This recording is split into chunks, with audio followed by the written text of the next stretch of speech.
जय नमोस्तु तत्तुम च नंदे आनंदे मऊ चेयने नंद सहा परथ मुनि गुरु संसार निवा धम्म जुतौ जिने वरहम अर्थति अर्थ है जो भय विनाशे भवजू मुनौ ममल ज्ञान पर लो।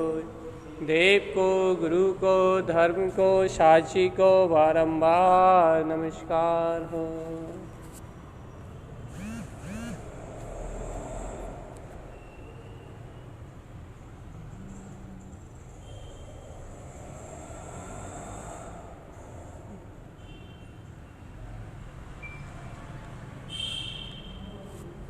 पर वेदांति शुद्धात्म तत्वं प्रेमामि नित्यं तत्त्वार्थ सार्धं ज्ञानमयं सम्यक् दर्शनत्वं सम्यक् चरणं चैतन्यरूपम्। बोलिए शेष में शुद्धात्म देव की जय हो, जय हो, जय हो। आचार्य प्रवर सद्गुरु तारणाचार्य जी महाराज की जय हो, जय हो, जय हो।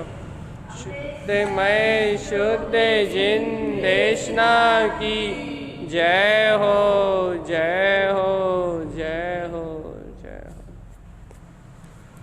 जिनेन्द्र परमात्मा का अमृत में शुद्ध उपदेश, और एक ही उपदेश है, एक ही सत्य है।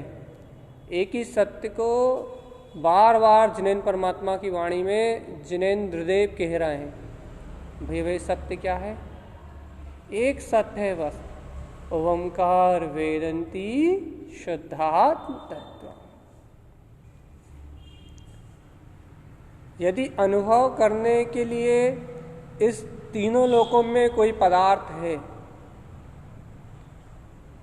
यदि वेदन करने के लिए तीनों लोकों में यदि कोई अनंत सुखमय है, समस्त तत्वों पदार्थों में यदि कोई ऐसा अमृत रसायन का पुंज है जिसके अनुभव के बाद अनंत काल तक की तृप्ति मिल जाएगी, अनंत सुख का अनुभव होगा। यदि ऐसा कोई तृप्तिदायक, यदि ऐसा कोई अनुभव गम्य यदि कोई पदार्थ है, तो वह तुम्हारा स्वयं का ओंकार वेदंती शुद्धात्म तत्वम, तुम्हारा स्वयं का शुद्ध आत्मा है, तुम्हारा शुद्धात्म तत्व है। तो कितनी आश्चर्य की बात है। ये आश्चर्य की बात क्या है? इतनी आश्चर्य की बात क्या है? ये आश्चर्य की बात क्यों कह रहे हो आप भैया? कितनी बड़ी आश्चर्य की बात है। तीनों लोकों में यदि कोई अनुभव करने योग्य है, वेदन करने योग्य है, तो मेरा सहज समय शुद्धात्मा है, और वह वेदन करने योग्य मेरा तत्व, मेरा स्वभाव, जिसे आप शुद्धात्मा कह रहे हो, वो शुद्धात्मा मैं ही हूं। वेदन करने योग्य, अनुभव करने योग्य कोई है तो वो शुद्ध स्वभाव है, और वह शुद्ध स्वभाव मैं ही हूं, और मैं ही ऐसा कह रहा हूं कि मुझे उस शुद्ध स्वभाव का वेदन नहीं। कितनी अचंभा और आश्चर्य की बात है कि वो शुद्ध स्वभाव वही वेदन करने योग्य, प्रयोजनभूत है, साधने योग्य है, अनुभव में लेने योग्य है, वो ही वेदन करने योग्य है। और वो जो वेदन करने योग्य तत्व है, वो ही इस देखने वाले में विद्वान है, वो ही जान रहा है, वो ही देख रहा है। यदि इन संसार के लौकिक पदार्थों का यदि राग देश आदि का यदि कोई अनुभव कर रहा है, तो उसका मन आदि का जो वेदन हो रहा है, ये मन आदि में अच्छा बुरे की जो कल्पनाएं हो रही हैं, उन कल्पनाओं को भी यदि कोई अनुभव कर रहा है, अर्थात कोई जान रहा है, तो वो भी वो चेतना ही है, वो आत्मा ही है। लेकिन वो आत्मा का अज्ञान रूप होता हुआ परिणाम है, वैभाविक दशा रूप होता हुआ परिणाम है। लेकिन इस वैभाविक दशा का अनुभव करने वाला ये आत्मा, ये वैभाविक दशा में लीन होने वाला ये आत्मा, ये कैसा भयवान हो रहा है, इसकी मूर्छा कितनी अधिक है, ये विचार करो। ये विचार करो आप क्या कि ये कल्पनाओं का वेदन करने वाला ये आत्मा, वैभाविक अवस्था का वेदन करने वाला ये आत्मा, चतुर्गति संसार के नाना प्रकार के मिथ्या पदार्थों का वेदन करने वाला ये आत्मा, इस आत्मा की दशा, इस आत्मा की मूर्छा कितनी कितनी और कितनी अधिक है। ये क्या कहना चाह रहा है आप कि इन इंद्रिय पदार्थों में, इन इंद्रिय पदार्थों के वेदन में ये आत्मा ही है, ये आत्मा ही संलग्न है। लेकिन ये आत्मा उन इंद्रियजन सारे पदार्थों का वेदन तो कर रहा है, लेकिन अपने प्रयोजनभूत ध्रुव शुद्धात्म स्वभाव का अनुभव करने से, उस ध्रुव स्वभाव के अनुभव करने के लिए यदि इससे कहा जाए तो वो कह रहा है कि उस ध्रुव चेतन स्वभाव का अनुभव मुझसे नहीं हो रहा। बताओ भगवान जी, कारण खोजो, आप बस सिर्फ कारण खोजो कि अपने अपने आप का अनुभव करने के लिए, स्वयं का अनुभव करने के लिए ये लाचारी कैसी है, ये लाचारपना क्यों है, कैसा लाचारपना, भाई कैसी पराधीनता, भाई ये तो स्वावलंबन का मार्ग है, अपनी सत्ता तो स्वतंत्र है, स्वाधीन है, अपना शुद्ध चैतन्यमयी आत्म स्वभाव तो स्वतंत्र है, शुद्ध है, बुद्ध है, चैतन्यमयी है। तो भैया ऐसा आनंद पुंज होते हुए, ऐसा शुद्ध चैतन्य पुंज होते हुए भी मेरा आत्मा, मैं आत्म तत्व, मैं आत्म स्वभाव, विचार करो बस एक बार, ऐसा स्वतंत्र और स्वाधीन स्वरूप होते हुए भी मैं आत्म स्वभाव, अपने आत्म स्वभाव का वेदन नहीं कर पा रहा। मैं आत्म स्वभाव, अपने आत्म स्वभाव का वेदन नहीं कर पा रहा। ये पराधीनता क्यों है? पर अवलंबन, पर का आश्रय कितना अधिक है ये बताओ बस। इंद्रियों का, मन का, दिखने वाले पुद्गल संयोगों का, घर का, पुत्र का, परिवार का, संसार में जितने भी निमित्त संयोग दिख रहे हैं, कर्म उदय से जितने भी संयोग आपके इर्द गिर्द हैं, ऐसी मिथ्या दर्शन, मिथ्या ज्ञान की परिणतियों का इस जीव को आश्रय कितना अधिक है, कितना ज्यादा अधिक है, आप ये बता। अर्थात कितना अधिक पुद्गल के आश्रित हो गया है जीव, शरीर के आश्रित, मन के आश्रित, बोलने बताने के आश्रित, इंद्रिय के विषय भोगों में सुख है, बहिर्मुख सुख के लिए, बहिर्मुख इंद्रिय विषय भोग में सुख के लिए ये जीव कितना पराधीन हो गया, कितना पराधीन हो गया, कितना पर अवलंबन, पर आश्रित हो गया कि इससे कहो कि अपने स्वाधीनता का सुख, अपने आत्मा का सुख भोगो, अपने अतीन्द्रिय का अनुभव करो, अपने अतीन्द्रिय आत्म स्वभाव का वेदन करो, वो नहीं हो रहा। कारण खोजो आप, कारण खोजो। तो भैया कारण आप बताते रहो कि पर क्या आश्रित हो गया, कितना पराधीन हो गया, तो इस पराधीनता का कारण ही तो खोजने कह रहे हैं, क्यों हो गया, इतनी पराधीनता क्यों हो गई इस जीव को। अब आप कहोगे भाई मिथ्या मानता है कारण, इस जीव ने पर पदार्थ को, पर पदार्थ में सुख को, पर पदार्थ में ही इष्टता को, अपने कल्याण को माना है। अपने कल्याण का मतलब इस जीव ने अपना हित, अपना सुख, अपनी शांति, अपना आनंद सब कुछ बाहर खोजा है, सब कुछ बाहर खोजा।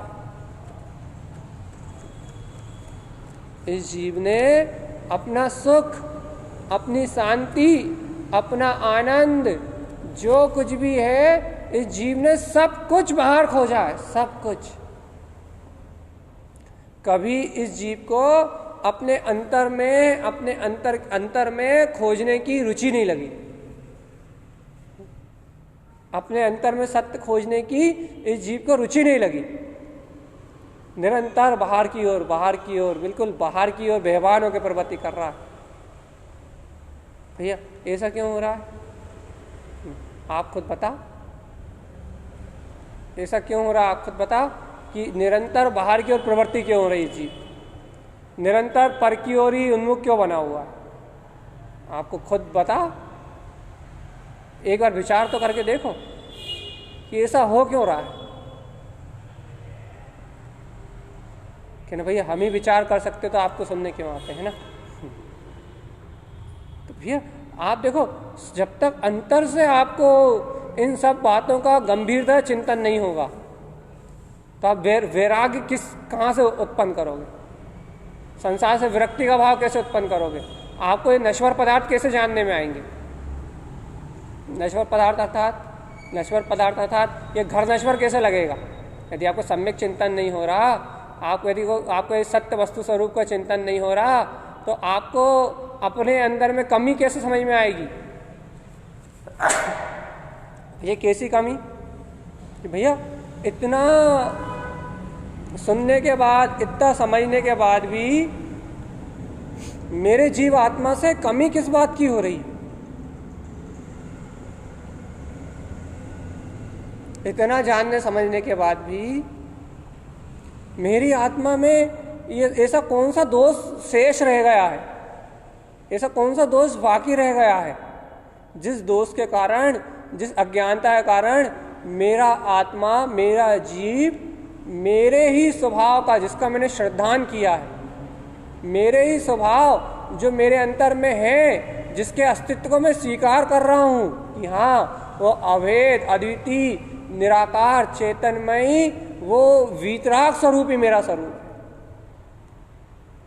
जिस स्वभाव को मैं स्वीकार कर रहा हूं, जिस स्वभाव को मैं अंतर्हृदय से स्वीकार कर रहा हूं, कोशिश तो कर रहा है ना, अभ्यास तो कर रहा है ना जिसकी रुचि लगाने की, उस स्वभाव का भेदन नहीं कर पा रहा। जिस स्वभाव को स्वीकार कर रहे हैं उस स्वभाव का भेदन नहीं कर पा रहा। ऐसा क्यों हो रहा है? बस यही तो चिंतन करना है अपने को। क्यों? क्योंकि अपन जितना सम्यक चिंतन करेंगे, जितना अपन अंदर में घोलन करेंगे सत्य के लिए, उतना अपने अंदर में अपने को मार्ग मिलेगा अपनी आत्मा की ओर बढ़ने के लिए। सम्यक चिंतन के रास्ते से अपनी आत्मा की ओर बढ़ने की दिशा मिलेगी। क्यों? क्यों भैया? कौन है जो हमें रोक रहा है? कौन है जो हमें मूर्छित कर रहा है? जानते हुए, समझते हुए कौन सी चीज है जो हमें रोक रही है? भैया कर्म धाराएं हैं। यदि आप जवाब भी आएगा कि भैया कर्म धाराएं हैं, तो भैया कर्म धाराएं तो सबके साथ चल रही हैं। इस संसार में जो भी व्यक्ति है, आज तक जितने भी ज्ञानी हुए हैं, कर्म धाराएं तो सबके साथ लगी हुई हैं। लेकिन इन कर्म धाराओं ने किसी को मोक्ष जाने से रोका हो, ऐसा तो मैंने कभी नहीं सुना। अर्थात हाँ, मोक्ष जीव गया है तो इन कर्मधाराओं को क्षय करके गया है। जब तक कर्मधाराएं क्षय नहीं हुई, जब तक कोई मोक्ष नहीं गया। ये बात तो पक्की है, ये बात तो पक्की है। लेकिन भगवान आत्मा, किसी कर्म ने किसी जीव को मोक्ष जाने से रोका हो, ये बात तो नहीं है। अच्छा भैया ऐसा भी तो है। क्यों? देखो श्रीमंदर भगवान पुण्य का उदय करा उनने, तो कितने सागर तक समूह में बैठे हुए हैं। जीव देश ने कह रहा है मोक्ष कहाँ गए? तो भैया द्रव मोक्ष नहीं गए, लेकिन अनंत चतुष्टय में भाव मोक्ष की स्थिति तो उन्हें अभी भी है। वो संसार में उन्हें घातीय कर्मों का बंध कहाँ है? उनकी आत्मा घात कहाँ हो रहा? अच्छा भैया वो देखो, वो क्या बोलते हैं मुनिराज, वो कर्म के उदय आ जाते हैं तो अंतरोन्मुख से बहिर्मुख दशा में आ जाते हैं, और क्या बोलते हैं नाना प्रकार के संयोग वियोग से प्रभावित होके उनका उपयोग भी बाहर आ जाता है। वो भी 2-4 भाव बाद मोक्ष जाते हैं। ऐसा भी तो होता है। कर्म ही तो रोक रहे हैं भैया।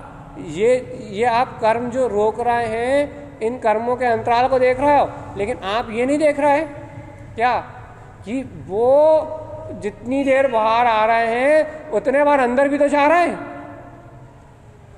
अरे एक अंतर मुहूर्त में असंख्यात बार जो अंतर बाहर के झूले झूलते हैं, आपको उनका पुरुषार्थ नहीं दिखाई दे रहा? वो उन कर्मों से रुक कहाँ रहा है, वो उन कर्मों से आवृत कहाँ हो रहा है? वो तो उन कर्मों को पछाड़ के, उन कर्मों को हरा के वो तो अपने जितेंद्रीय स्वभाव में आरोहण कर रहा है ना।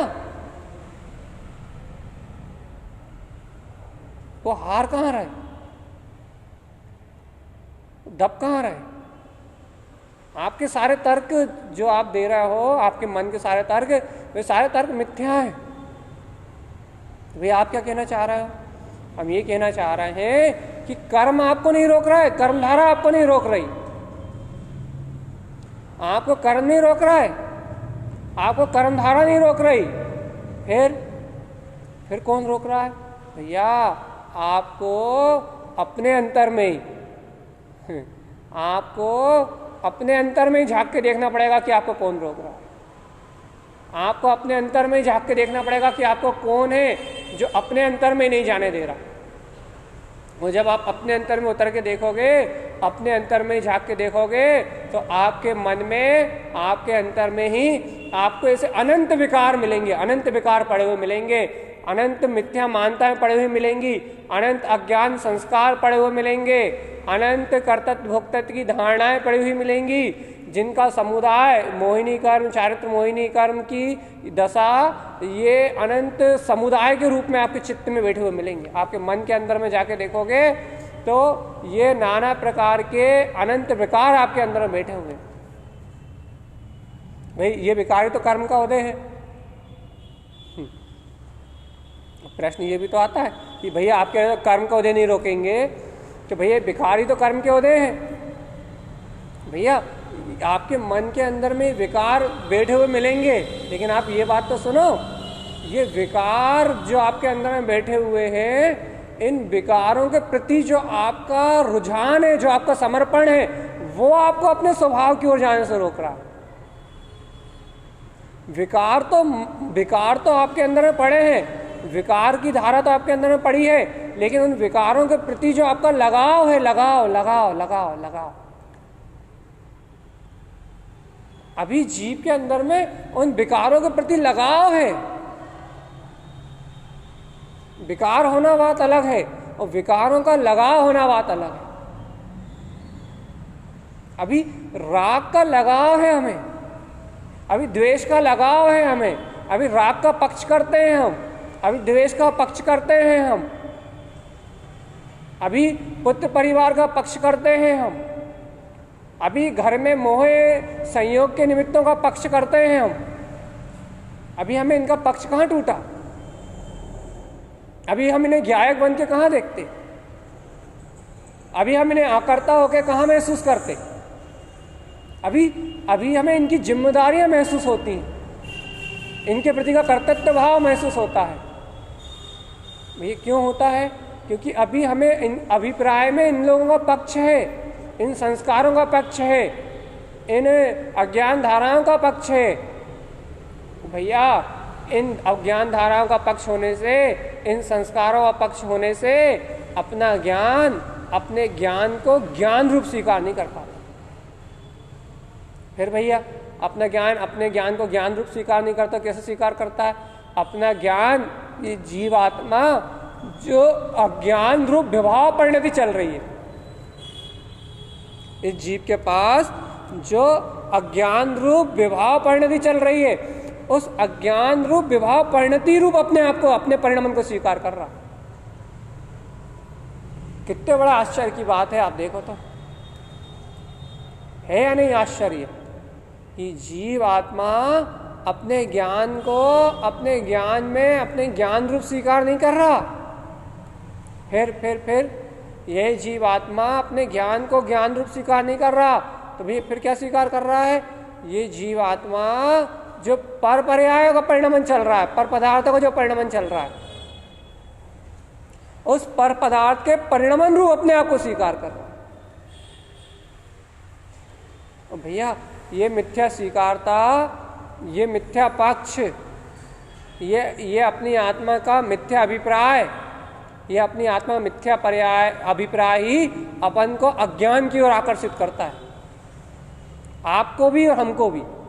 ये अपना अज्ञान में संस्कार, ये अज्ञान की ओर अपने को जो आकर्षण होता है ना, मन की ओर, मन के भावों की ओर, मन और मन के सारे विकल्पों की ओर, ये अच्छा है, ये बुरा है, ऐसा करें या ऐसा नहीं करें, ऐसा क्यों हो रहा है, यहाँ अच्छा लग रहा है, यहाँ अच्छा नहीं लग रहा, ये बुरा है, ये ठीक नहीं है, ऐसा कर लेते तो ऐसा हो जाता, यहाँ रह के साधना हो जाएगी, वहाँ रह के साधना नहीं होगी, गृहस्थी में कैसे रहें, यहाँ कैसे रहें, कल क्या होगा। ये जितने भी विकल्प हैं, ये जितनी भी शल्य हैं, ये जितनी भी चिंताएं हैं, इन सारी शल्यों का, इन सारी चिंताओं का एक नाम है अज्ञानता। और इस पूरी अज्ञानता की ओर आकर्षित करने वाला है तुम्हारे चित्त को, तुम्हारे उपयोग को। यदि इस अज्ञानता की ओर आकर्षित करने वाला कोई है,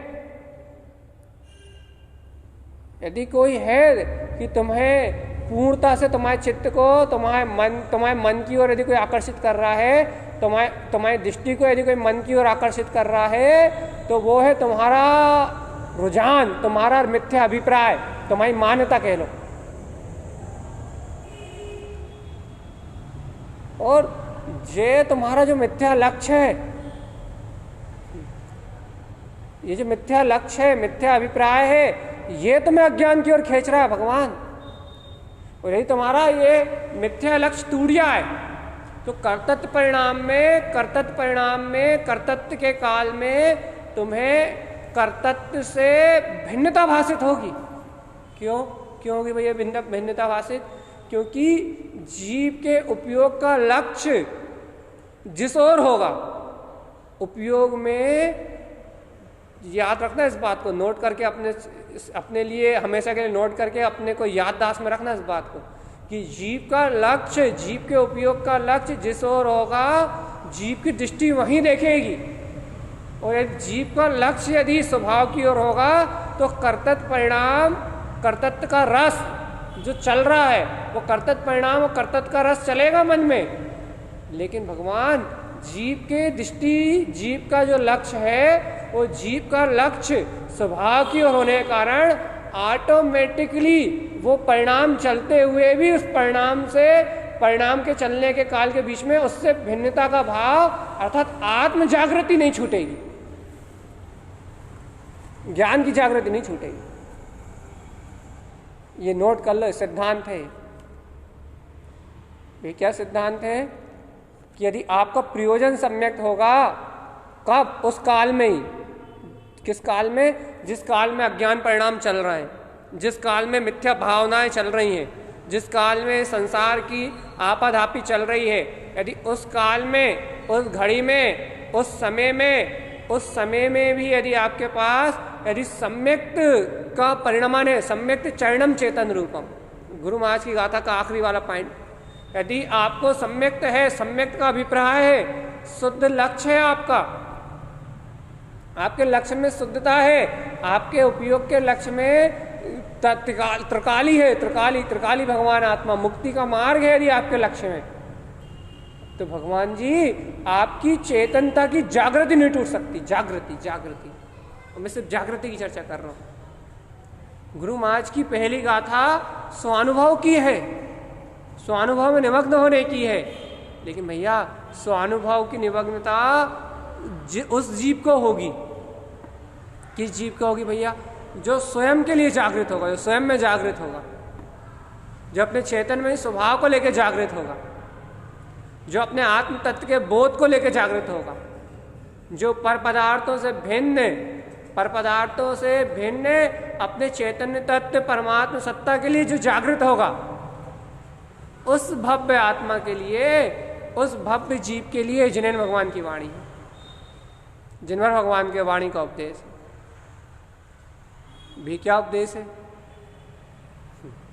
क्या उपदेश है भाई जिनेन भगवान की वाणी का? गुरु महाराज स्पष्ट कह रहे हैं, ओंकार वेदंती शुद्धात्म तत्व प्रमामि नित्यम तत्वार्थ साधन। अरे ज्ञानम मयम सम्यक दर्शनेत्वम और सम्यक चरणम चैतन्य।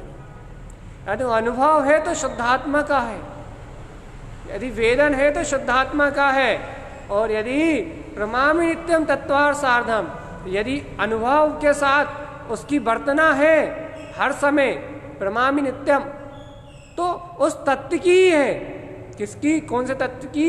जो अपने प्रयोजन में लिया आपने, जो आपकी दृष्टि में आया, वह प्रयोजन रूप तत्व ही ज्ञानमयम, वो ही ज्ञानमय, वो ही सम्यक दृष्टि का लक्षण है, वो ही सम्यक दृष्टि के ज्ञान में दिखाई देता है, वही सम्यक दृष्टि के लक्ष्य में दिखाई देता है, वही सम्यक दृष्टि के अंतर में दिखाई देता है कि मैं तो ज्ञानमय आत्मा हूँ, मैं तो जाननहार हूँ, मैं तो जाननहार हूँ, मैं तो मात्र जाननहार हूँ, मैं तो मात्र जानने वाला हूँ, ये करने धरने वाला मैं नहीं हूँ, मैं तो जागृत उपादान चेतन सत्ता हूँ, मेरा स्वभाव तो मात्र जानन जानन जानन जानन जानन जानन जानन जानन जानन जानन जानन रूप मात्र जानने का है। बस होने वाला सारा परिणामन मेरे सामने से निकल रहा है, निकल रहा है, निकल रहा है,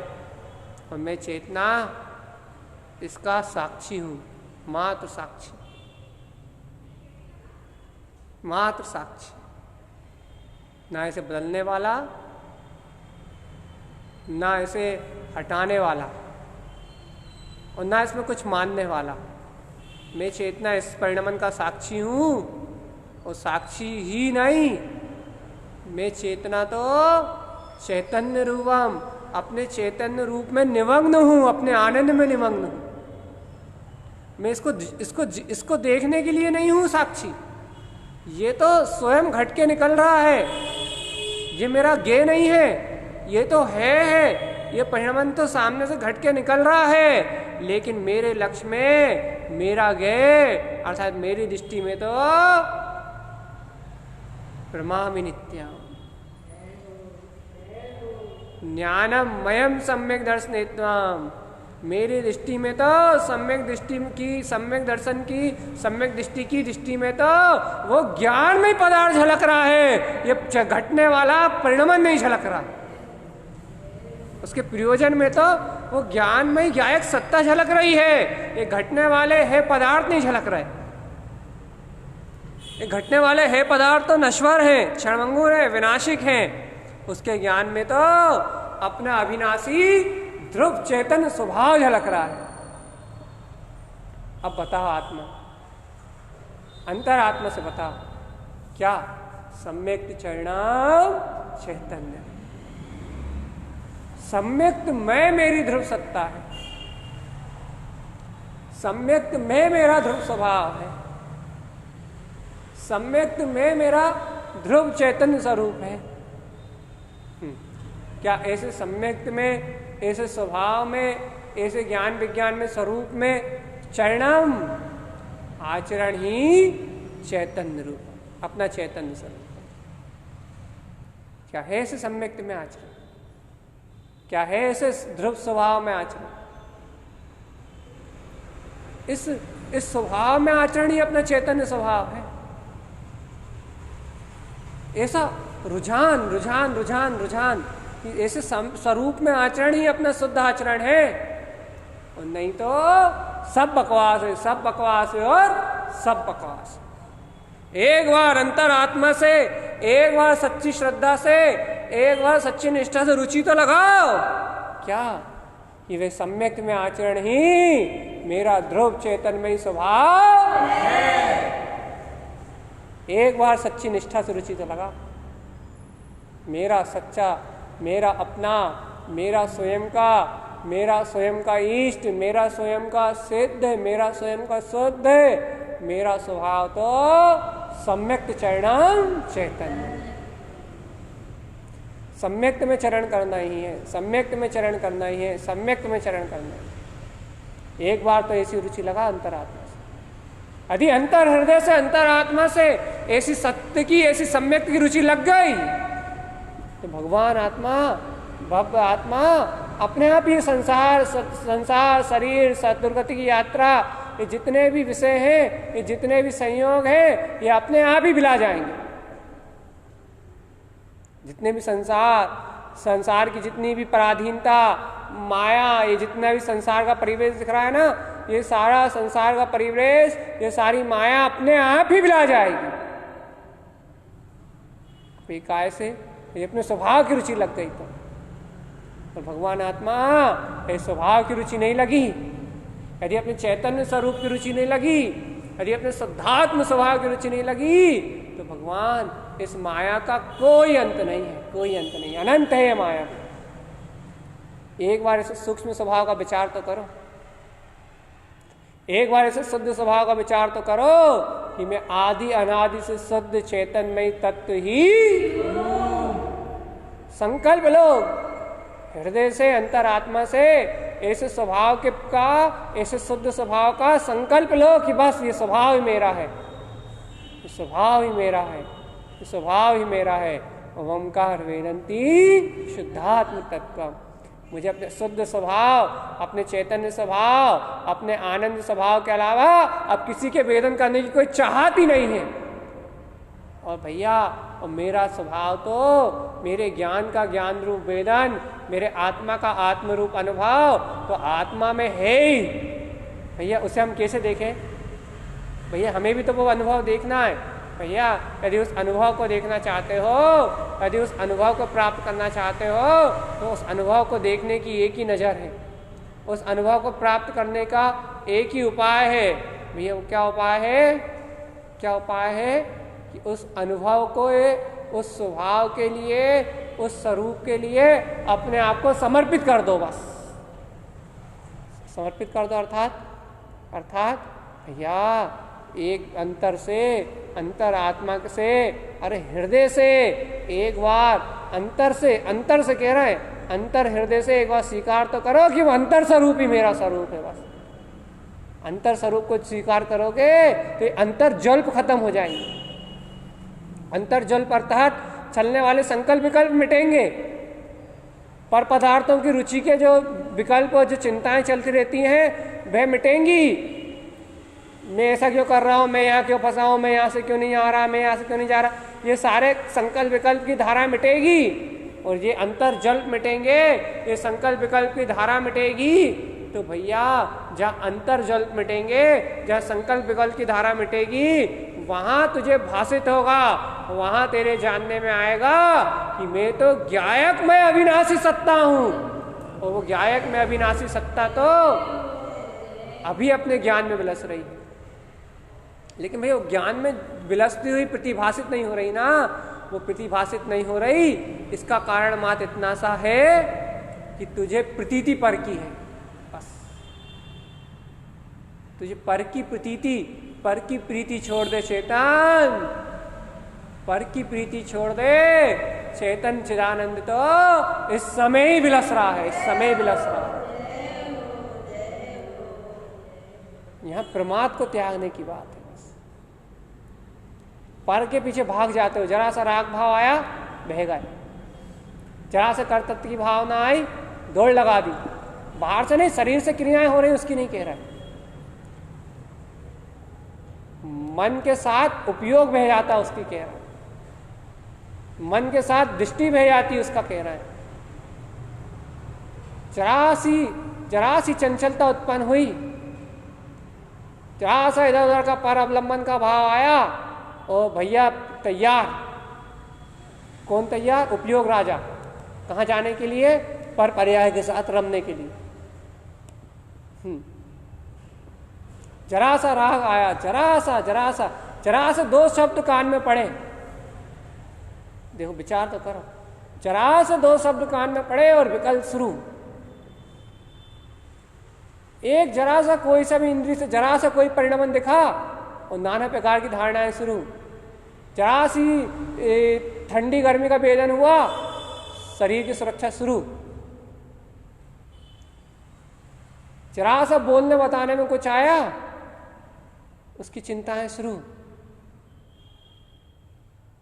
पांचों इंद्री के विषय जरा सा एक निमित्त मिल जाए, कोई सा भी,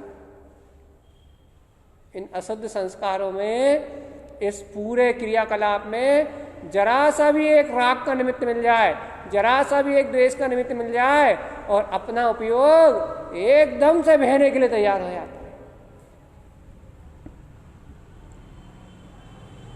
क्यों हो जाता भैया? आप खुद बता, खुद सम्यक चिंतन करो कि एक छोटा सा निमित्त बहने के लिए तैयार हो जाता है। छोटे से निमित्त के साथ एक जरासी भावधारा के साथ बहने लगते हैं, भिन्नता का भाव मिट जाता है, भेद ज्ञान करने की रुचि चली जाती है, तत्व चिंतन का भाव पिट जाता है। नोट करो क्या क्या पिटता है। भेद ज्ञान की रुचि चली जाती है, तत्व चिंतन का भाव पिट जाता है, आत्मा की सुरति पिट जाती है, यदि आत्मा की प्रतीति बनी रहती तो वो पिट जाती है, अपना जो रुझान बना रहता है वो पिट जाता है। एक जरा से निमित्त से, चाहे पुत्र का हो, चाहे परिवार का हो, चाहे कुछ भी हो। अरे पुत्र परिवार का तो छोड़ो, जरा सा कुछ देखने में आ जाए, सुनने में आ जाए, जरा सा बताने में आ जाए, जरा सा भी एक संयोग मिल जाए और उपयोग बाहर। ऐसा लगता है कि बाहर जाने के लिए तो तैयारी बैठा रहता है, और अनादिकाल से बाहर है ही जीव का उपयोग। अंतर गए कब? अनादिकाल से जीव के उपयोग का संस्कार बाहर जाने का है ही, अंतर गए ही कहाँ है? यहाँ अंतर जाने की बात तो गुरु महाराज कर रहे हैं, ओमकार वेदंती शुद्धात्म तत्व। अंदर जाओ, अंदर शुद्धात्म स्वभाव के लक्ष्य में, स्वभाव के अनुभव में जाओ, नित्य नित्य उस स्वभाव को उस स्वभाव के अनुभव को उत्पन्न करो। वो ही अपना तत्व का पूर्ण है, अर्थात साधना करने योग, वो ही अपना प्रयोजनभूत स्वरूप है। उसके लिए तो गुरु महाराज कह रहे हैं अंतरोन्मुख होने के लिए। तो लेकिन इस जीव का उपयोग अंतरोन्मुख कहाँ हुआ? ये जीव तो बाहर अनादिकाल से बहिर्मुख है, और इसका पास ऐसा संस्कार भी है, ऐसी लत भी है कि बहिर्मुख है भी और बहिर्मुख होने के लिए तैयार भी, बहिर्मुख भी है और बहिर्मुख होने के लिए तैयार भी। बताओ भैया, बहिर्मुख अकेला भी होता तो कोई बात नहीं थी, लेकिन बहिर्मुख होने के लिए तैयार भी है। क्यों है? क्योंकि स्वभाव का लक्ष्य नहीं है। हे भव्यात्मा, यदि इस भाव में तुमने स्वभाव मात्र का लक्ष्य भी तैयार कर लिया ना अपने हृदय में, स्वभाव मात्र का अभिप्राय भी जागृत कर लिया ना तुमने इस भाव में, ये समझ लो कि निर्वाण हो गया। क्यों? क्योंकि भगवान ये बहिर्मुख प्रवृत्ति और बहिर्मुख प्रवृत्ति की रुचि, बहिर्मुख दशा, जो बहिर्मुखता का जो लक्ष्य है, यही संसार है। और एक बार अंतरोन्मुखता का लक्ष्य हो गया, एक बार जीव अंतरोन्मुख हो गया, एक बार जीव के अभिप्राय में सम्यकता आ गया, भगवान संसार तो अपने आप पीछे हो गया। क्यों? क्योंकि संसार जीव के अंदर में निवास करता है, बाहर के परिणमन का नाम संसार नहीं। यदि लक्ष्य बदला गया, अभिप्राय की विशुद्धि हो गई, तो संसार तो वैसे ही खत्म हो गया। अंतर का संसार खत्म हो गया, अंतर का बहिर्मुखपना खत्म हो गया, और बहिर्मुखपना मिट गया, अंतरोन्मुखपना आ गया। जीव को स्वभाव रमणता अच्छी लगने लगी, जीव को स्वभाव प्रयोजनभूत लगने लगा, जीव स्वभाव के निकट रहने लगा, चिंतन मनन से अपने स्वभाव की ओर जाने के लिए ललायित रहने लगा। भेद ज्ञान की कला सीख ली जीव ने, तो भगवान 90% मोक्ष मार्ग तो बेसिक सत गया। ये चौथे गुणस्थान की भूमिका का जय सर्वश्रेष्ठ पुरुषार्थ क्या? अंतरोन्मुक्ता की रुचि, यही आगे बढ़ने का राजमार्ग है। अंतरोन्मुक्ता की रुचि, अंतरोन्मुख होने की रुचि। कब से बहिर्मुख प्रवृत्ति कर रहा हो चेतन? कब से बाहर भटक रहा हो भैया? अनादिकाल से। कितने बहुमान से कह रहा हो, जैसे बहुत अच्छा काम कर रहा है ना। कब से भटक रहा हो संसार में? कब से बहिर्मुख प्रवृत्ति हो रही है भैया? अनादिकाल से। बहुत अच्छा काम हो रहा है ना, बहुत बहुत अच्छा काम किया ना तुमने। इन संसार के दुखों को उठा के, इन जन्म मरण की वेदना को सहन करके, इन कसायों का उपभोग करके बहुत अच्छा कार्य किया ना तुमने, जितने अच्छे से बता रहे हो। भैया अनादिकाल हो गए, और भैया और कब तक करोगे बहिर्मुख प्रवृत्ति? ये कह दो अनंत काल तक निगोद जाएंगे। ये और कह दो, है ना। नहीं भैया निगोद नहीं जाना, मोक्ष जाना है। भैया यदि मोक्ष जाना है तो बहिर्मुख प्रवृत्ति को त्यागना पड़ेगा। यदि मोक्ष जाना है तो अंतरोन्मुख होने की रुचि जगानी पड़ेगी, अंतरोन्मुखता की रुचि जगानी पड़ेगी। और अंतरोन्मुखता की रुचि तब जागेगी जब तुम्हारे लक्ष्य में निर्मलता हो, जब तुम सम्यक चिंतन कर रहे हो बार बार, जब तुम वस्तु स्वरूप का आश्रय ग्रहण कर रहे हो। ये वस्तु स्वरूप का आश्रय अर्थात देखो देखो, बहुत अच्छा, बहुत सरलता से समझा रहा हूं मैं, बहुत सरलता से।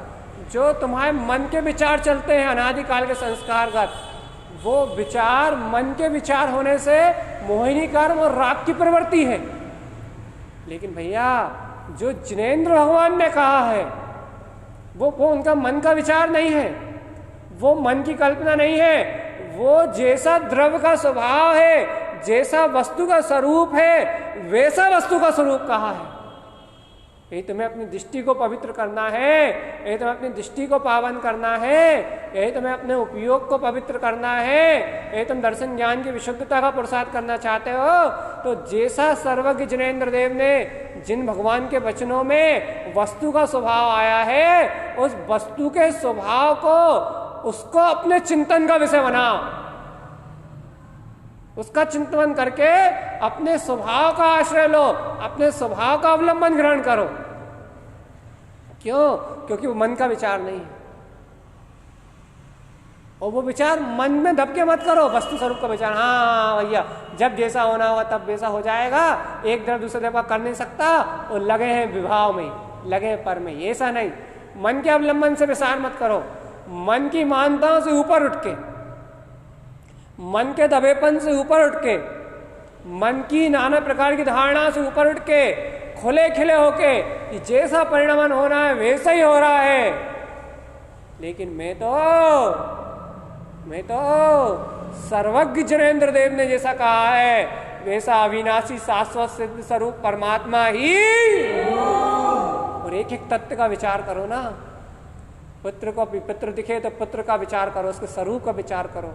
परिवार दिखे तो उस परिवार के स्वरूप का विचार करो। इन सब निमित्तों के जिनके विकल्प आए उन विकल्पों की क्षणभंगुरता का विचार करो। जिसकी चिंता सताए उसकी क्षणभंगुरता देख लो। जिस पुण्य पाप, जिस पुद्गल वस्तु की चिंता सताए उस वस्तु का ही स्वरूप देख लो। जिन भगवान की वाणी से उस वस्तु के स्वरूप का विचार कर लो। यदि उस वस्तु के स्वरूप का विचार कर लोगे, यदि जिन भगवान की दृष्टि से अपनी दृष्टि को मिला लोगे, जिन भगवान की नजरों से देखना सीख जाओगे, यदि मेरी नजरों को तुम ग्रहण कर लोगे, अर्थात जिन भगवान की नजरों को तुम ग्रहण कर लोगे, तो तुम्हें वो सत्य ही दिखाई देगा। वो सत्य ही दिखाई देगा जो तुम्हारे जागरण में निमित्त है, जो आत्म जागरण में निमित्त है, जो जीव की अंतरोन्मुख दृष्टि में निमित्त है। तुम ऐसा चिंतन करो ना, ऐसा आश्रय ग्रहण करो ना जिन भगवान के वचनों को, जिन वैनम जयवंत, जिन भगवान के वचन जयवंत, ऐसे जिन भगवान के वचनों का आश्रय अवलंबन ग्रहण करो ना भगवान। क्योंकि उनके वचन तुम्हारे मन का विचार नहीं है, उनके वचन ध्रुव है, यथार्थ है, सत्य है और प्रमाण है। जैसा उनने कहा है वैसे ही त्रिलोक की व्यवस्था है, और वैसे ही त्रिलोक की व्यवस्था को उनने जान लिया है, इसलिए आज वो परमानंद में है। यदि वैसे ही त्रिलोक की व्यवस्था को तुम भी स्वीकार कर लोगे तो भगवान आत्मा तुम्हें भी तुम्हारे आनंद से कोई दूर रखने वाला, तुम्हें भी तुम्हारे सुख से कोई दूर रखने वाला नहीं, तुम्हें भी तुम्हारे आनंद से कोई दूर रखने वाला नहीं, तुम्हें भी तुम्हारी आत्मा से, तुम्हें भी तुम्हारे आत्मा के व्यवहार से कोई दूर रखने वाला नहीं। लेकिन भैया ऐसी व्यवस्था को, ऐसी जिनेंद्र भगवान की वाणी को जब तुम अंतर से स्वीकार करो तब है जिन भगवान के वचनों का बहुमान, मान नहीं बहुमान है, जिन भगवान की वाणी का बहुमान। ये जिन भगवान की वाणी, जिन भगवान के वचन, जिन भगवान के द्वारा कहा हुआ उपदेश, यही जयवंत है। जिन भगवान के द्वारा कहा हुआ उपदेश, बस यही जयवंत है। जिन भगवान जो कह रहे हैं मात्र वो ही सत्य है, सत्य है, जयवंत है, ध्रुव है। और उन्हें जिन भगवान के वचनों को छोड़ा, जिन भगवान के वचनों की प्रतीति छूटी, तो संसार में माया के अलावा और कुछ भी नहीं है। यही है सत्य, यही है अनुभव का मार्ग, यही है ज्ञानमयम सम्यक दर्शनेत्तम, यही है सम्यक दृष्टि का ज्ञान में परिणमन, यही है सम्यक दृष्टि की ज्ञानमयी साधना, यही है सम्यक दृष्टि का ज्ञानमयी आराधन। क्या कि वो प्रमाद नहीं करता, वो सावधान रहता है।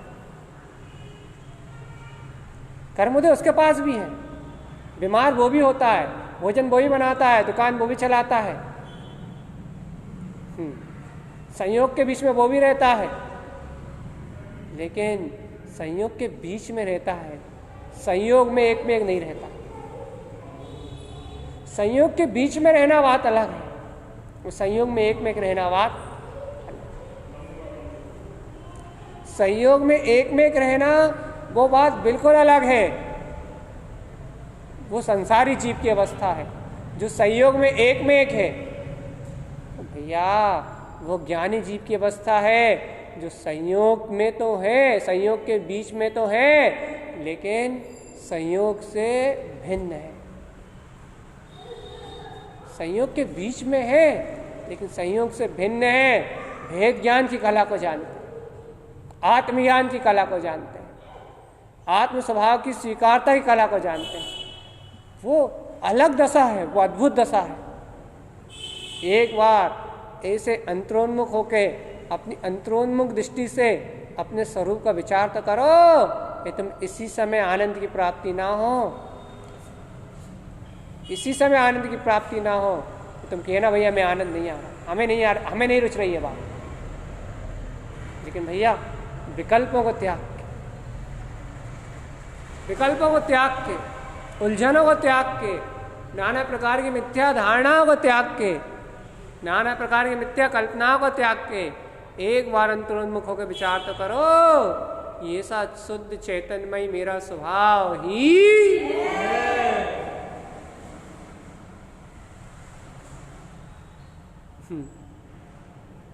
ऐसा अंतरोन्मुख मेरा ही स्वभाव, ऐसा अंतरोन्मुख मेरा ही स्वभाव, मेरा ही इष्ट स्वभाव, मैं ही ऐसे अंतरोन्मुख चैतन्यमय स्वरूप, मेरी सत्ता है। एक बार अंतरात्मा से ऐसा विचार कर लो, भगवान सही कह रहा है, वास्तविकता में सत्य कह रहा है। एक बार अंतरोन्मुख होके ऐसे सत्य स्वरूप का विचार कर लो, एक बार अंतरोन्मुख होके ऐसे वीतराग स्वरूप का विचार कर लो, एक बार अंतरात्मा से रुचि लगा के ऐसा अपने निराकार चैतन्य स्वभाव को, जिन भगवान के वचनों को मन और मन की मान्यताओं से परे होके, अज्ञान की धारणाओं से ऊपर उठ के एक बार अपने आत्म स्वभाव को स्वीकार कर लो। बस एक बार की स्वीकारता, एक बार का अंतर्बल यही जागृत हो गया, बस यही आत्मबल काम आएगा, यही आत्मबल काम आएगा जो तुम्हें हर कदम पे जिताएगा। इंद्रियों से, इंद्रियों की इच्छाओं से, कामनाओं से, विषय भोग से, मन की उलझनों से, यही जिताएगा तुम्हें, यही जिताएगा, यही जिताएगा। इसी के बल पे जीत पाओ। विचार तो करो। विचार करने का अर्थ ये होता है चिंतन, मन के विचार नहीं, जिन भगवान की वाणी का सहकार। मन के विचार तो मिथ्या है, मन से किया हुआ विचार भी मिथ्या है, हाँ, लेकिन जिन भगवान की वाणी का किया हुआ विचार सत्य है, और वह विचार, वह चिंतन आत्म जागृति होश पूर्वक हो तो निर्वाण का कारण, मुक्ति का कारण। क्या कह रहा है? सम्यक्ति चरणम चैतन्य। आज ये गाथा पूरी कर देंगे, बस कल से दूसरे नंबर की गाथा खोलेंगे। आज ये बिल्कुल जिन भगवान के वचनों में अनुभव के मार्ग को सिद्ध करने के लिए आप इस बात को अपने अंतर में बिल्कुल हृदय में लॉक करके लेके जाओ। क्या क्या लॉक करके लेके जाए कि सम्यक दृष्टि ज्ञान स्वभाव के अलावा किसी को नहीं देखता। सम्यक क्या आचरण के अलावा उसका लक्ष्य और बिल्कुल कहीं नहीं है, उसके अभिप्राय में और कुछ नहीं है। उसके आचरण के लिए उसे अपना स्वभाव ही दिखता है बस। उसे अपने आचरण के लिए मात्र अपनी सत्ता ही दिखती है बस। उसे अपने आचरण के लिए मात्र अपना सुख स्वभाव दिखता है बस। उसे संसार के भोग, संसार की माया अपने योग्य जानने में नहीं आते। उसे अपने योग्य आनंद में स्वरूप ही जानने में आता है। पर तुम तो खुद बताओ, जब तीनों लोगों का रमणीय पदार्थ अनंत सुख का स्वामी, वो स्वामित्व जो त्रिभुवन का नाथ है जिसे जिनेंद्र कहते हैं, जब ऐसा तीनों लोग की संपदा का धनी वो अतीन्द्रिय स्वभाव सामने रखा हो, वो सामने दिखाई दे रहा हो, लक्ष्यभूत हो रहा हो, कौन मतिहीन है, कौन बुद्धिहीन है जो ऐसे अतीन्द्रिय, ऐसे अतुलित, ऐसे रमणीय पदार्थ को छोड़ के इन कचरा कूड़ा, इन दुख में इंद्रिय विषय भोगों की ओर जाएगा। कोई मति ही नहीं जा सकता है, कोई बुद्धि ही नहीं जा सकता है। अनादिकाल से इस जीव की मति भ्रष्ट थी, इसलिए इन इंद्रिय विषयों में जा रहा था। इस जीव की बुद्धि दुर्बुद्धि थी, देह बुद्धि थी, इसलिए इन इंद्रिय विषयों में जा रहा था। इन संसार के संयोगों को, इन संसार की माया को सत्य समझ रहा था। लेकिन भैया आज तो नेत्र खुले हैं, आज तो श्रद्धा के नेत्र खुले हैं, आज तो ज्ञान का जागरण हुआ है, आज तो अंतरात्मा जागी है, आज तो आत्मा की सुख अनुभूति हुई है, आज तो तुम्हारा अंतर से तुम्हारा जागरण हुआ है, आज तो तुमने नित्य और अनित्य के भेद को जाना है। आज तुम कहाँ इस परिणमन को बदलने की माया में लगे हुए हो, कहाँ राग की सल्लियों में बह रहे हो, कहाँ कर्तृत्व की सल्लियों को बढ़ा रहे हो। सबसे जो हो रहा है उसको होता हुआ जानो, सबसे विश्राम लो, सबको विराम दो और अपने लिए अपने मार्ग बनाने की, अपने अंतर में अपना मार्ग बनाने की तैयारी करो। और अंतर में अपना अंतर मार्ग चिंताओं से नहीं बनेगा, विकल्पों से नहीं बनेगा। संयोग के बीच में रहते हुए जैसी कर्मधारा है वो तो कटी रही है, उसके बीच में रहते हुए अपना स्वयं का अभ्यास, स्वयं का अभ्यास, अपना स्वयं का रुझान, अपने स्वयं में स्वयं का अनुभव, स्वयं में स्वयं की रुचि, इससे बनेगा। अपने चैतन्यमयी स्वभाव के अनुभव से बनेगा। इसे चैतन्यमयी स्वभाव के स्वानुभव की रुचि लगाओ, चैतन्यमयी आत्मा के अनुभव की रुचि लगाओ, इससे कल्याण होगा, इससे निर्वाण का मार्ग बनेगा। आत्मा का बोध ही आत्मा के लिए हितकारी है। आत्मा का बोध ही आत्मा के लिए हितकारी है। इसलिए छोड़ो सारे विकल्पों को, छोड़ो सारे द्वंद्व को। एक आत्मा के अलावा कोई दूसरा है ही नहीं। अब तो स्वीकार कर लो, अब तो अंतर हृदय स्वीकार कर लो, एक आत्मा के अलावा कोई दूसरा अंतर से बिल्कुल पक्का वजनदार कर दो इस सत्य को।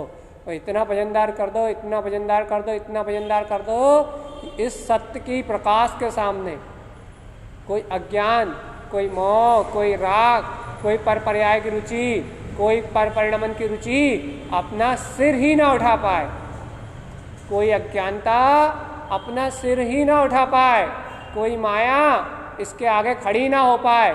इतना इस सत्य को वजनदार कर दो कि मेरे स्वभाव के अलावा और कोई दूसरा। भैया जहाँ ऐसी रुचि होगी, स्वभाव स्वभाव स्वभाव स्वभाव और स्वभाव, जहाँ ऐसी स्वभाव की रुचि होगी, जहाँ ऐसी स्वभाव की प्रीति होगी, वहाँ ओमकार वेदन्ति शुद्धा, वहाँ आत्मा का अनुभव वहाँ आत्मा का अनुभव प्रकट होगा। और ढील ढाल पड़ी रहे, ढील ढाल मतलब लगे 9-12 में,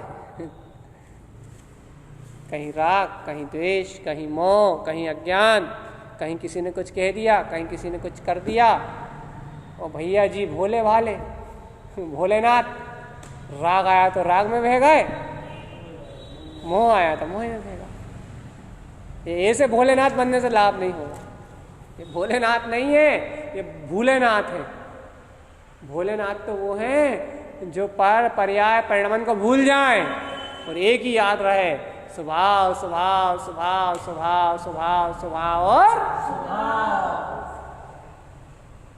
एक बार रट लिया तो रट लिया, मतलब बाहर वाला रटना नहीं, मुंह से रटने वाली बात नहीं, राम राम राम रटने वाली बात नहीं है यहाँ। एक बार स्वीकार कर लिया तो कर लिया, धुन लग गई तो लग गई।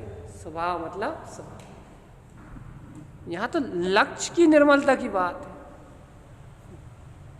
यहाँ तो ज्ञान की साधना की बात है। ज्ञान आराधना, ज्ञान आराधना, ज्ञान आराधना, आपकी ज्ञान की आराधना चले, आपकी ज्ञान स्वरूप की आराधना चले। और जितनी जितनी आपकी ज्ञान स्वभाव की आराधना होगी, जितनी जितनी आपकी गायक स्वभाव की साधना होगी, उतना ही उत्तम मुक्ति का मार्ग भैया। और ऐसा मुक्ति का मार्ग कैसे बनेगा? ये बन ही तो रहा है, ये मुक्ति का मार्ग ही तो। रुचि ही है सब कुछ, अपनी अपने लिए अपनी आत्मा की रुचि ही है सब कुछ, और अपनी अंतर आत्मा की रुचि से ही सारा काम बन रहा है। अपने लिए अपनी आत्मा की रुचि है सब कुछ, और अपनी अंतर आत्मा की रुचि से अपना सारा काम बन रहा है। इसलिए बिल्कुल निश्चिंत, एकदम निर्भय और एकदम बिल्कुल निश्चल रहने की बात है। जितना हो, जैसे हो, जैसे बने वैसे बिल्कुल निश्चल रहो, बिल्कुल निर्द्वंद रहो, और एक ही डंक की चोट पे दो रख के बस। क्या कि मैं तो चैतन्यमय ध्रुव आत्मा ही, इसके अलावा और कोई विकल्प ही ना बचे, विकल्प ही ना बचे और विकल्प ही ना बचे। भगवान बस यही राजमार्ग है, यही राजमार्ग है, और यही राजमार्ग, यही अपना आत्मा के हित के लिए बस यही एक राजमार्ग है। और इस राजमार्ग में भैया कौन चलेगा? इस राजमार्ग में कौन आरोहण कर पाएगा? भैया जिसे अपने स्वभाव की रुचि हो। रोज एक जगह आकर रुक जाती गाड़ी, कहाँ? स्वभाव की रुचि पे। भैया रुचि का नाम पुरुषार्थ है।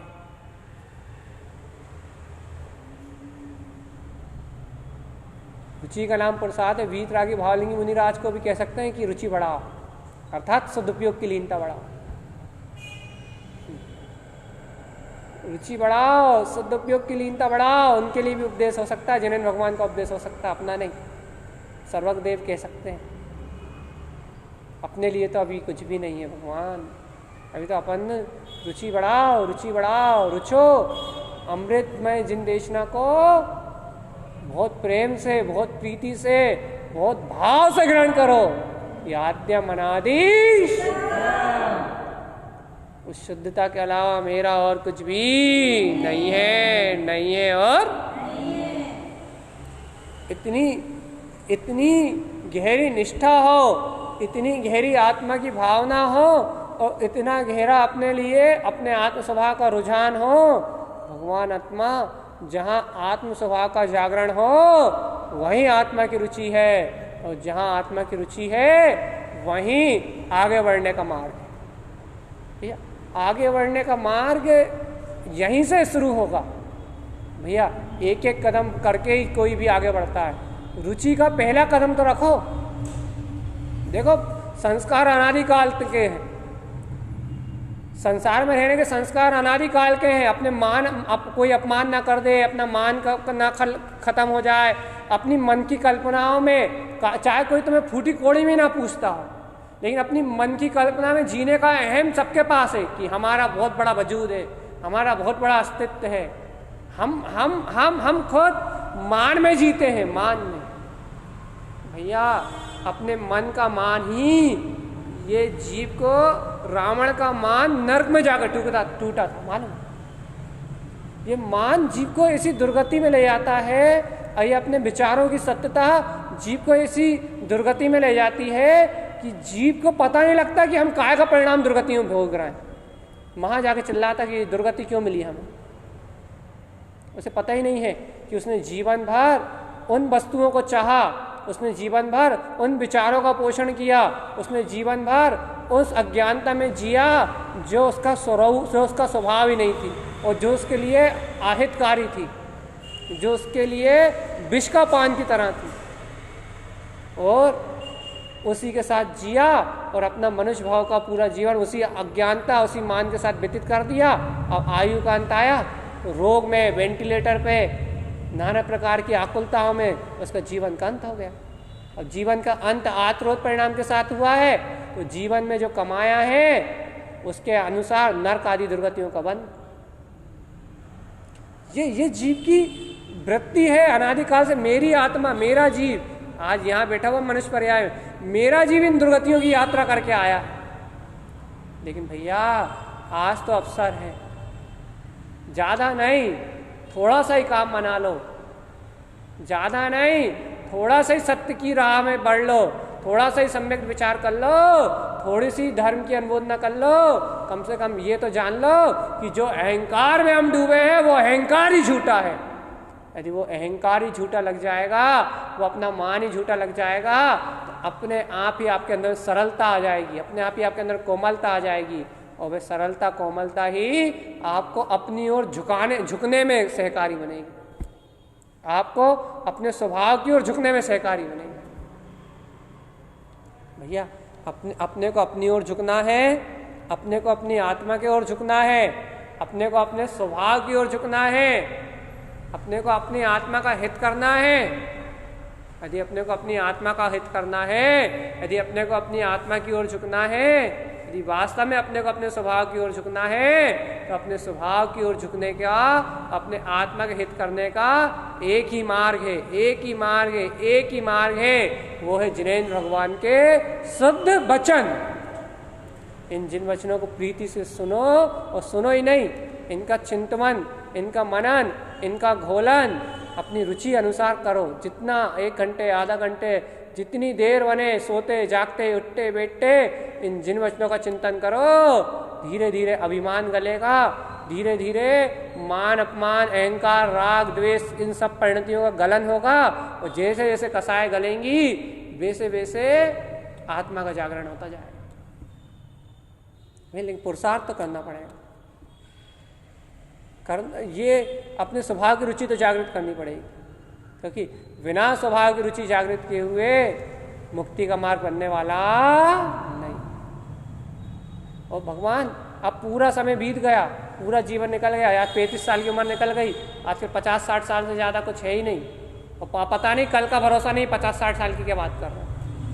इसलिए जीवन आयु घट निकल गया, जीवन बीत गया, अब तो एक एक समय अपने पास है, थोड़ी थोड़ी सी पूंजी अपने पास है।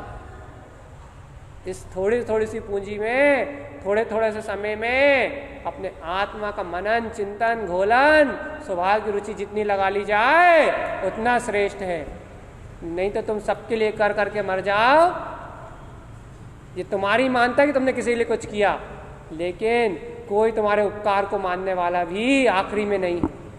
आखिरी में यही कहेंगे बच्चे, लिख के रख लो, बाप था या दादा था, जब तक खूब चिल्लाता था, अब देखो पड़ा हुआ है, अब देखो हम कितनी शांति से।